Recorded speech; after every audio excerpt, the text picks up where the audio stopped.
The King and the Spider. Robert Bruce was a king of Scotland. He fought many battles to win freedom for his country. But every time he was defeated by the English. Once he was defeated so badly that he had to run away to save his life. He hid in a cave. He was very sad and hopeless.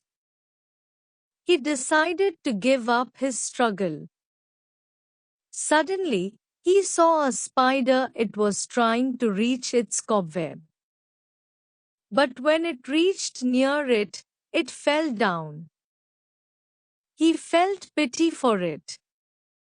The spider began to climb the wall again, but the result was the same. It fell down many times. The king thought that it would try no more. But he was very surprised to see that it had already begun to climb again.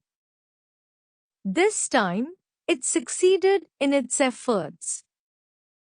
The king got hopeful.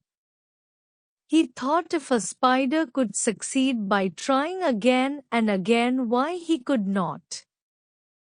He gathered his forces and fought against the English with new spirit. This time he succeeded in defeating them. Moral: keep trying, and you will achieve success.